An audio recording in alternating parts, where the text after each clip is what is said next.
વિદ્યાર્થી મિત્રો, ધોરણ 11 અર્થશાસ્ત્ર આપણે પાઠ 1 બરાબર એની સમજૂતી મેળવી રહ્યા છે. છેલ્લે મેં કીધું હતું કે માંગમાં વધારો અને ઘટાડો બરાબર. હવે આગળનો મુદ્દો છે કે આંકડાકીય માહિતીનું મહત્વ બરાબર. નવો સવાલ છે, તમારે 3 માર્કમાં પૂછી શકે. આંકડાકીય માહિતીનું મહત્વ સમજાવો બરાબર. હવે એમાં તમારે મુદ્દા છે, મુદ્દા પાડીને જ એનો આન્સર લખવાનો બરાબર. તો પહેલો મુદ્દો કહે છે કે સિદ્ધાંતોની આધારભૂતતામાં શું થાય છે? વધારો થાય છે બરાબર. તો એમાં જોઈએ કે અર્થશાસ્ત્ર બે આર્થિક ચલ વચ્ચેના કાર્યકારણના સંબંધને તપાસીને સિદ્ધાંતોની રજૂઆત કરવામાં આવે છે. આગળ આવ્યું ને ચલ, આગળના લેક્ચરમાં આપણે જોયું ચલ બરાબર. તો આ સિદ્ધાંતોને આધારે એની રજૂઆત કરવામાં આવે છે. સિદ્ધાંતોને વ્યવહારમાં ચકાસવા માટે આધારભૂત રજૂઆત માટે આંકડાકીય માહિતી જરૂરી છે બરાબર.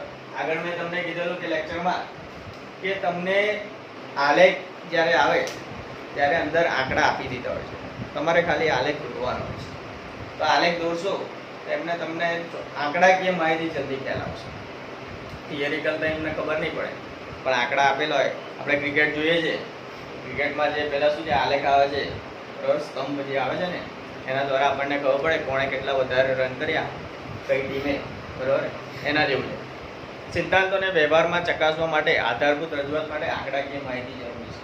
આપણે એકાઉન્ટ ભણીએ છીએ તો એમાં બધુંમાં તમે જો સ્ટેટ ભણીએ છીએ તો એમાં આંકડાકીય માહિતી આવે જ છે બરાબર.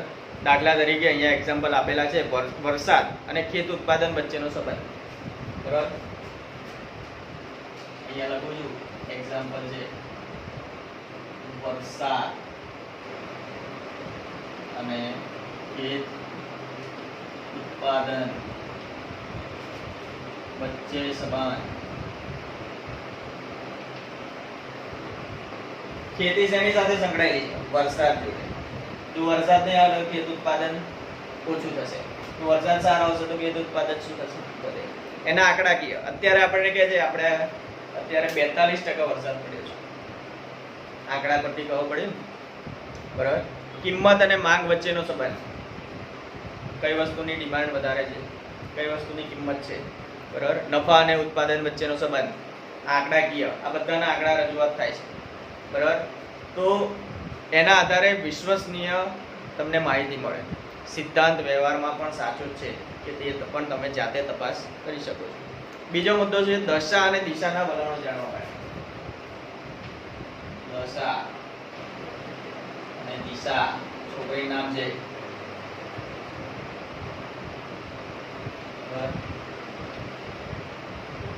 બીજું ભાઈ સમજતા નહીં બરાબર.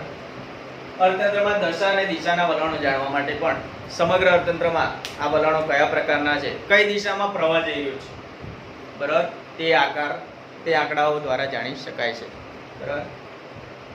10મા પછી કોમર્સ કે સાયન્સ બરાબર, કઈ દિશામાં પ્રવાહ વધારે જઈ રહ્યો છે એ આના પરથી ખબર પડે. રાષ્ટ્રીય આવકમાં ખેતીના હિસ્સાનું પ્રમાણ ઘટતું જાય છે. અત્યારે ખેતી ધીમે ધીમે જો ખેતીની દશા અત્યારે ધીમે ધીમે કેવી થઈ ગઈ છે? ઓછી થઈ ગઈ છે બરાબર. એનો પ્રવાહ ઘટી ગયો છે. ભારતમાં આયાતોમાં શું થઈ ગયો છે? વધારો થઈ ગયો. આયાત એટલે શું કહેવાય? આ અર્થતંત્રનો શબ્દ છે, આપણે 10મામાં આવી ગયો છે. આયાત એટલે શું કહેવાય? ખરીદી. અને નિકાસ એટલે શું કહેવાય? વેચાણ. એટલે દશા આપણી તમે જો કે ભારત દેશ છે તો એની આયાત આપણે અમુક વસ્તુ બહારથી મંગાવી રહ્યા છે બરાબર. અર્થતંત્રમાં નાણાં પુરવઠા શું છે? વધી રહ્યો છે. પૈસાનું પ્રમાણ વધવા માંડ્યું છે બરાબર. વલણો આંકડાઓ દ્વારા જ જાણી શકાય છે બરાબર. આંકડા દ્વારા જ એના વલણો આપણે જાણી શકીએ છીએ કે દશા અને દિશા આ બંને દર્શાવે છે બરાબર. ભારત દેશની દશા કેવી છે, એની દિશા બરાબર, એ બધું દર્શાવવામાં આવે છે. અર્થતંત્ર કઈ દિશામાં જઈ રહ્યું છે? અત્યારે તો ડાઉન છે. અર્થતંત્ર અત્યારે ડાઉન છે. શેના લીધે? કોરોના વાયરસને લીધે બરાબર. ઘણી બધી આર્થિક સમસ્યાનો સામનો આપણે કરી રહ્યા છે. અર્થતંત્ર હાવ નીચું જતું રહ્યું છે. જે પહેલાં હતું ફેબ્રુઆરી જાન્યુઆરીમાં એના કરતાં હાવ ડાઉન થઈ ગયું છે બરાબર. કયા દેશ સાથે એના આર્થિક વ્યવહારો આપણા વધી રહ્યા છે, કયા ક્ષેત્રમાં ઉત્પાદન વધી રહ્યું છે, કયું ક્ષેત્ર રોજગારી આપી રહ્યું છે બરાબર. આ તમામ દિશા આંકડાકીય માહિતી પરથી જાણવા મળે છે. દર વર્ષે આના આંકડા રજૂ થાય અને એના પરથી તમને ખબર પડે કે કયા દેશ પાસે આંકડાઓ સારા છે. અત્યારે ભારત દેશ છે તો એના આંકડાઓ થોડા ઓછા છે, કારણ કે આપણે વિકાસશીલમાં આવીએ છીએ, વિકસિતમાં આવતા નથી. બરાબર. ત્રીજો મુદ્દો છે તુલનાત્મક અભ્યાસમાં. આ પણ પૂછાય એવો મુદ્દો છે 2 માર્કની અંદર. તુલનાત્મક અભ્યાસ. બરાબર. આંકડાકીય માહિતીનો ઉપયોગ તુલનાત્મક. તુલના એટલે શું છે? બરાબર. બે વચ્ચે તુલના કરવી. બરાબર. તો એ ખૂબ જ ઉપયોગી સાબિત થાય છે. સ્થળ અને સમયની રીતે તુલના આંકડા દ્વારા. અંદાજ તુલના. હવે આપણી સરખામણી અમેરિકા સાથે કરો તો એનો કોઈ અર્થ નથી. આપણાથી અમેરિકા ઘણું આગળ છે. બરાબર. ભારત જ 1951 ની તુલનામાં 2015માં આપણે ત્યાં આર્થિક ક્ષેત્રે કેટલાક પ્રમાણમાં શું થયા? ફેરફાર થયા. બરાબર. દુનિયામાં અમેરિકા, ચીન, બ્રિટનની તુલનામાં આપણે ક્યાં છે તે જાણવા આંકડાકીય રજૂઆત અગત્યની બને છે. આપણે તો ઘણા પાછળ છે. નો ડાઉટ આપણે ડેવલપમેન્ટ થાય છે, વિકાસ થાય છે. બરાબર. પણ આપણે આ અમેરિકા, ચીન અને બ્રિટન છે એની આગળ આપણે ઘણા પાછળ રહ્યા છે. બરાબર. એ રજૂઆત આ તુલનાત્મક અભ્યાસ દ્વારા આપણને ખબર પડે. ચોથો મુદ્દો કહે છે સંક્ષિપ્તમાં રજૂઆત માટે. સંક્ષિપ્તમાં રજૂઆત માટે.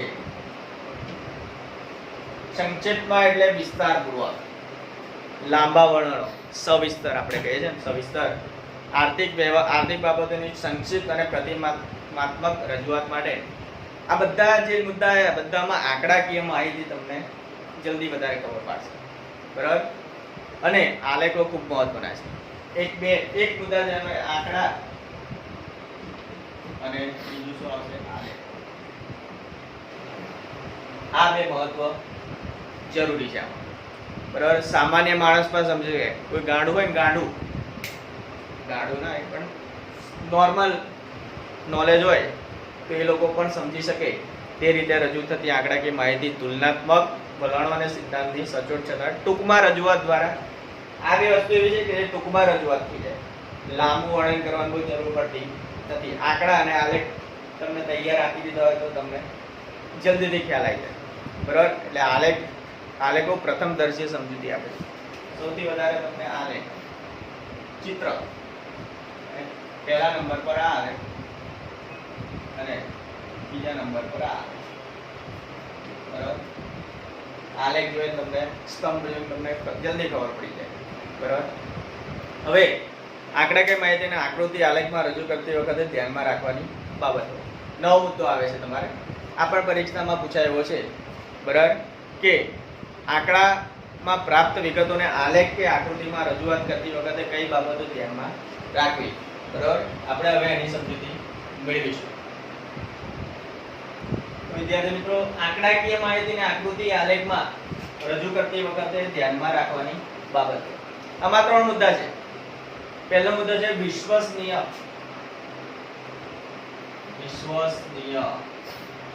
પ્રાપ્તિ સ્થાન. મુદ્દા ધ્યાનમાં રાખજો. બરાબર. પરીક્ષામાં મુદ્દા જોવે છે નહીં. બરાબર. વિશ્વસનીય પ્રાપ્તિ સ્થાન આર્થિક સિદ્ધાંતો કે તારણો જેના આધારે આપવામાં આવે છે. અનુમાન. આંકડાકીય માહિતીના પ્રાપ્તિ સ્થાન વિશ્વસનીય અને સર્વમાન્ય હોય તે ઇચ્છનીય છે. બરાબર. આંકડાકીય માહિતીના આકૃતિમાં જોઈએ છે તો અહીંયા કીધું છે વિશ્વસનીય પ્રાપ્તિ સ્થાન. આંકડા જે હોય એનું તારણ હોય. બરાબર. એ વિશ્વસનીય અને ઇચ્છનીય હોય. જેમ કે ભારતની આર્થિક સ્થિતિ દર્શાવવા માટે રાષ્ટ્રીય સર્વે, વિશ્વ બેંકનો રિપોર્ટ, કેન્દ્ર સરકારની આંકડાકીય સંસ્થા વગેરેના આંકડા વધારે આધારભૂત કરવામાં આવેલા છે.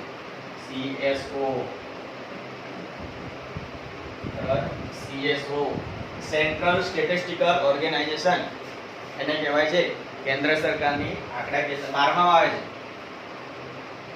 કેન્દ્ર સરકારની આંકડાકીય, ગુજરાતીમાં અને આ રીતે લખાય. બરાબર. ઇંગ્લિશમાં એને CSO. બરાબર. એ તમારા 12માં આવશે. બરાબર, અત્યારે ખાલી સમજૂતી આપી છે, આધારભૂત ગણવામાં આવે છે. હવે બીજો મુદ્દો છે સ્વતંત્ર અને બીજો કયો છે પરતંત્ર. સ્વતંત્ર અને પરતંત્ર ચલ. બરાબર, સ્વતંત્ર અને કયો કહેવાય પરતંત્ર ચલ. બે કે તેથી વધુ ચલો વચ્ચેનો સંબંધ આલેખ કે આકૃતિમાં રજૂ કરવામાં આવે છે. બરાબર, સ્વતંત્ર ચલને આડી ધરી. બરાબર, આડી ધરીને શું કહેવાય? x. આપણે આલેખમાં ભણેલા છે. ઊભી ધરીને શું કહેવાય? y. બરાબર, આવું આપણે આલેખમાં લખીએ છીએ. આડી ધરીને શું કહે છે? આડી ધરીને શું કહેવાય? x અને ઊભી ધરીને શું કહેવાય? y. બરાબર, એટલે સ્વતંત્ર ચલ આ કયો થયો? સ્વતંત્ર. અને આ કયો થયો? પરતંત્ર. બરાબર, એટલે એને આડી અને ઊભી ધરી આપવામાં આવે છે. દેશ, વરસાદ એ સ્વતંત્ર ચલ છે, જ્યારે વસ્તી, આવક, ઉત્પાદન એ શું કહેવાય છે? પરતંત્ર ચલ છે. બરાબર, હવે દેશના નામ હોય, વર્ષ હોય, વરસાદ હોય, એ બધા ક્યાં લખાય? x અક્ષ ઉપર. અને ઉત્પાદન, આવક, વસ્તી તમને આપી હોય તે ક્યાં લખાય? y અક્ષ ઉપર. બરાબર, બે ચલ વચ્ચેના કાર્યકારણનો સંબંધ એક ચલ કારણો હોય. સ્વતંત્ર ચલ એટલે આપણે આવું લખીએ છીએ ox, અને પરતંત્ર ચલ એટલે આપણે આવું લખીએ છીએ oy. બરાબર, અર્થશાસ્ત્રમાં માંગના નિયમની રજૂઆત કારણ રૂપ પરિબળ, કિંમત ઊભી ધરી પર અને આધારિત પરિબળ માંગ આડી ધરી પર દર્શાવવાની હોય છે. એ બધું હવે લખવાની જરૂર નથી. બરાબર, ત્રીજો મુદ્દો છે સ્કેલ માપની પસંદગી કરવી. બરાબર, ત્રીજો મુદ્દો સ્કેલ માપની પસંદગી કરવી. બરાબર, આ ત્રીજો મુદ્દો. તો સ્કેલ માપની આંકડાઓને આકૃતિમાં યોગ્ય રૂપમાં ગોઠવવા માટે સ્કેલ માપ મેળવવા પડે છે. સ્કેલ માપ એટલે આપણે માપ લઈએ છીએ ઊભી ધરી અને આડી ધરી. સમયને લગતી બાબત હોય તો દેશ, વર્ષ માટે એક સ્કેલ નક્કી કરી તેની રજૂઆત થાય છે. એક્ઝામ્પલ તરીકે 1951, 1961, 1971. બરાબર, કેટલાનો ગાળો? સમય 10 વર્ષ થયા. બરાબર, એ સમયને આધારે આ સ્કેલ નક્કી થાય છે. એકવાર જે સ્કેલ નક્કી કરો એ આપણે રજૂઆતમાં જાણવું પડે છે. એટલે આપણે એને શું કહીએ છીએ? આને શું કહેવાય? પ્રમાણમાપ. આલેખમાં લખીએ છીએ ને પ્રમાણમાપ. બરાબર, તો આપણે શું કહીએ છીએ? સ્કેલ માપ. આલેખની ઉપર આપણે લખવું પડે પ્રમાણમાપ અને સ્કેલ માપ.